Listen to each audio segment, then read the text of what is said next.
प्रिय बच्चों, महान व्यक्तित्व पुस्तक की पृष्ठ संख्या 123 खोलिए। मेरे साथ शब्दों और वाक्यों का शुद्ध उच्चारण करते हुए पढ़ने का प्रयास कीजिए। अंतिम पैराग्राफ है नीचे। विज्ञान के क्षेत्र में भाभा के महत्वपूर्ण योगदान के कारण इन्हें सन 1942 में कैम्ब्रिज विश्वविद्यालय द्वारा एडम्स तथा सन 1948 में हॉकिंस पुरस्कार प्राप्त हुआ।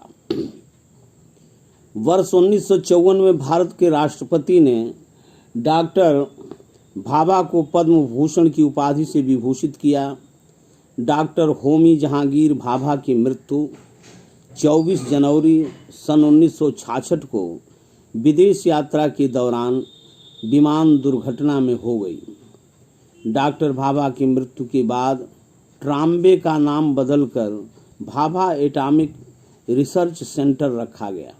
डॉक्टर भाभा के निर्देशन में स्थापित संस्थाओं में आज भारतीय वैज्ञानिक शोध कार्य करके डॉक्टर भाभा के कार्यक्रमों को निरंतर आगे बढ़ा रहे हैं।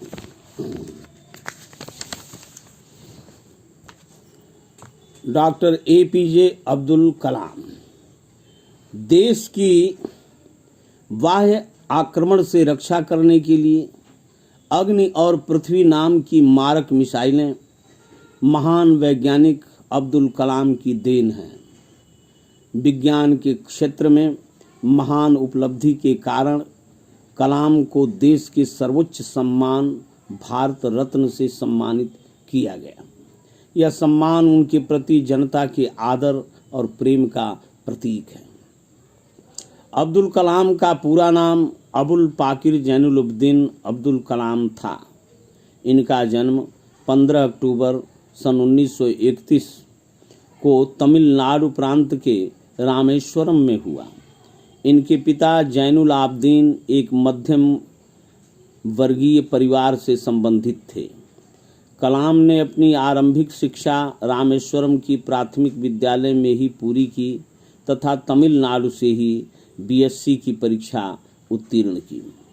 Madras institute of technology Chennai से इंजीनियरिंग की परीक्षा उत्तीर्ण करने के बाद इन्होंने वैमानिकी इंजीनियरिंग में विशेष दक्षता हासिल की। अब्दुल कलाम वैज्ञानिक के रूप में सफर तय करते हुए वर्ष 2002 में भारत के 11वें राष्ट्रपति चुने गए। अब्दुल कलाम ने अपनी कड़ी मेहनत और लगन से भारत के पहले उपग्रह प्रक्षेपण यान SLV-3 का निर्माण किया।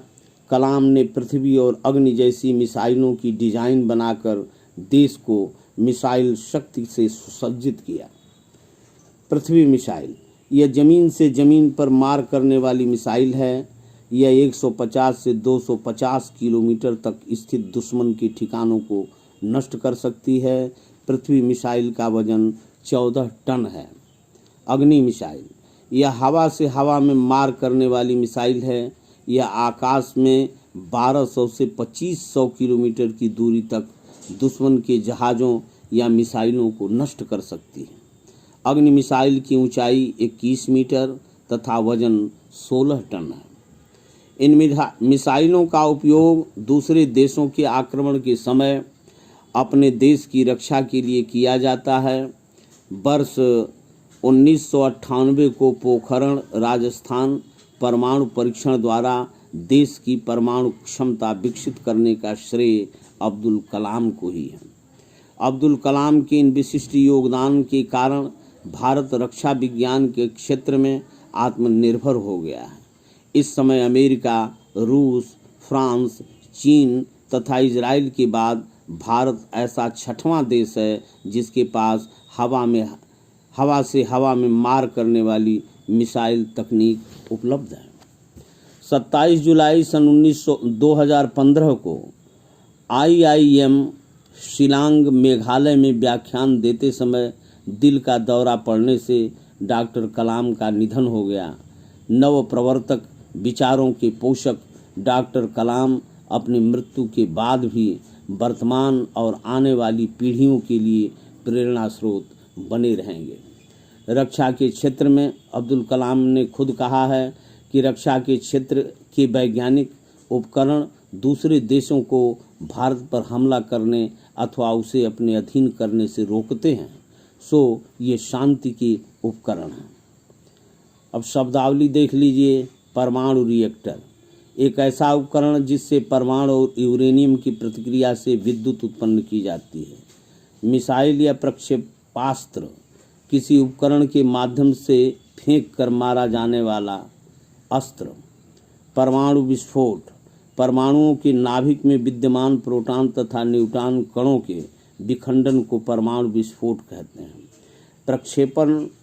प्रक्षेपक यान SLV-3 यह रोहिणी नामक कृत्रिम उपग्रह को अंतरिक्ष में छोड़ने वाला यंत्र है। अभ्यास के प्रश्न देखिए। सर CV रमन का जीवन परिचय लिखिए। CV रमन की प्रमुख उपलब्धियां कौन कौन सी हैं? यह एक बड़ा प्रश्न है। CV रमन जी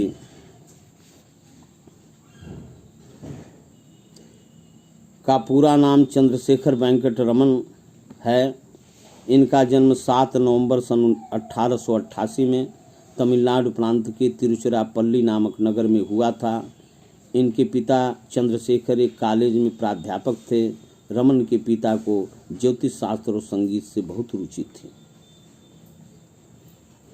इनका घर समुद्र के किनारे स्थित था। स्कूल कक्षा की खिड़की से बाहर समुद्र की राशि को देखते थे, जलराशि को। समुद्र के जल के नीलेपन की कल्पना वे प्रायः खो जाते थे। इन्होंने जो दिया उसका नाम है रमन इफेक्ट। दूसरा प्रश्न है, डॉक्टर होमी जहांगीर भाभा की जीवन और उपलब्धियों के विषय में बताइए। डॉक्टर होमी जहांगीर भाभा का जन्म 30 अक्टूबर सन 1909 को मुंबई के एक पारसी परिवार में हुआ था।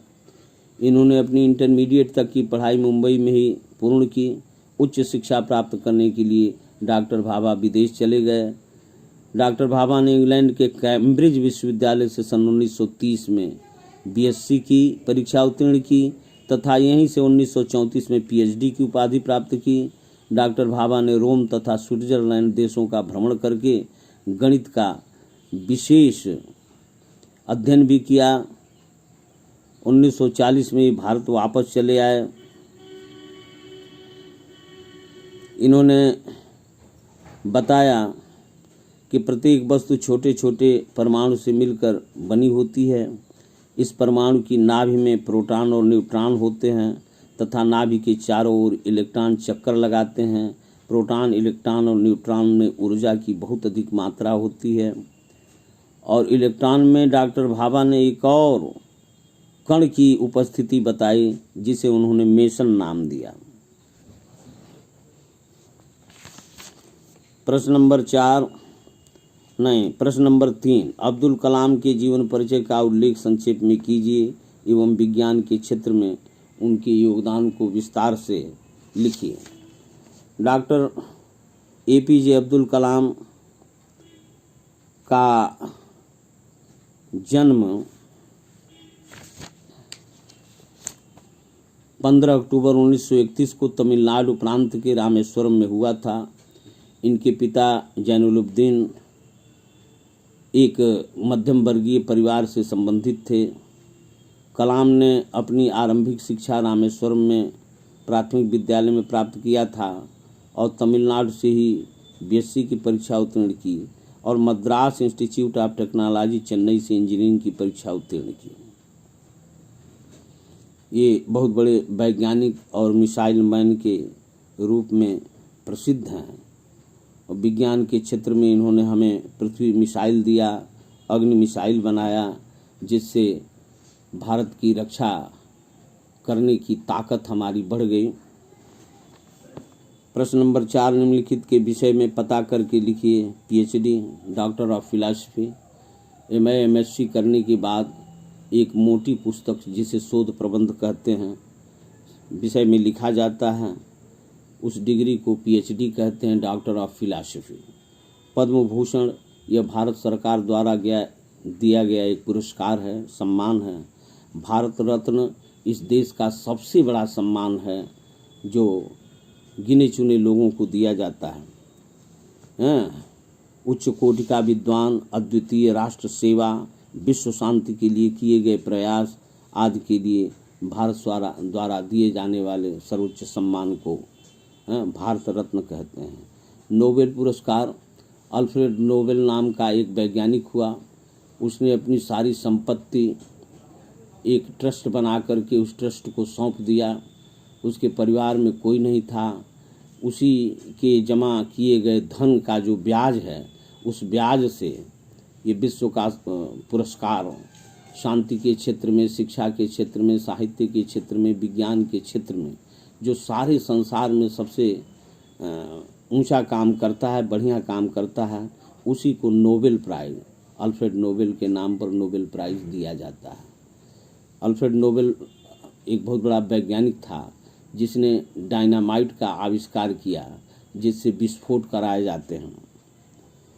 निम्नलिखित का उत्तर संक्षेप में लिखिए। मिसाइल क्या है? यह हवा से हवा में मार करने वाला एक यंत्र है। यह 1200 से 2500 किलोमीटर की दूरी तक दुश्मन के जहाज़ों या मिसाइलों को नष्ट कर सकती है। वैज्ञानिक परीक्षण क्यों किए जाते हैं? वैज्ञानिक परीक्षण इसलिए किए जाते हैं ताकि अपने देश की वैज्ञानिक क्षमता का प्रदर्शन होता रहे, इसलिए वैज्ञानिक परीक्षण किए जाते हैं। सूर्य के प्रकाश में कितने रंग होते हैं? सूर्य के प्रकाश में 7 रंग होते हैं। पानी का रंग नीला क्यों दिखाई देता है? पानी का रंग नीला इसलिए दिखाई देता है कि अंतरिक्ष यद्यपि काला है, लेकिन ज़मीन से देखने पर वो नीला दिखाई देता है।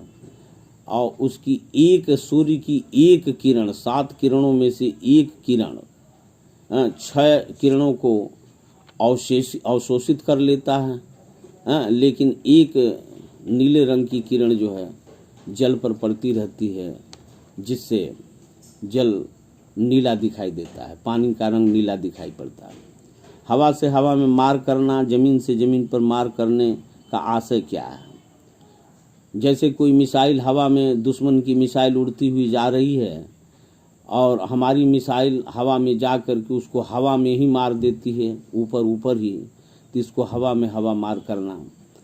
और ज़मीन से कोई मिसाइल छोड़ी गई है तो हम भी ज़मीन से मिसाइल छोड़ते हैं और रास्ते में ही दुश्मन की मिसाइल को हमारा मिसाइल मार गिराता है।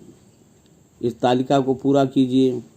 Sir CV Raman, doctor Homi Jahangir Bhabha, doctor Abdul Kalam, इनकी शिक्षा क्या है, वैज्ञानिक खोजें क्या हैं, और तीनों वैज्ञानिकों का और सर्वोच्च पुरस्कार या सम्मान इन तीनों वैज्ञानिकों को जो मिला है उसको लिखिए। वैज्ञानिक केंद्रों की स्थापना, जैसे डॉक्टर भाभा के नाम पर परमाणु केंद्र खोले गए हैं, उन सबको इसमें लिखिए। और जानकारी करें कि कड़ी मेहनत के बाद लोग हाँफते क्यों हैं, शरीर से पसीना क्यों निकलता है, ठंड में प्रायः कंपकपी क्यों छूटती है, इन सब चीज़ों का पता लगा करके लिखिए। प्रश्न नंबर 8 है, पृथ्वी अपनी धुरी पर घूमते हुए 1 वर्ष में सूर्य की परिक्रमा करती है। यदि पृथ्वी आपके जन्म के बाद 15वीं बार चक्कर लगा रही है तो आपकी उम्र क्या है? तो 14 वर्ष है। ये उसका उत्तर होगा। मैं आशा करता हूं कि इन सारे प्रश्नों का उत्तर अपने अभ्यास पुस्तिका में यानी होमवर्क की कॉपी पर लिख लेंगे और उसे याद करने का प्रयास करेंगे।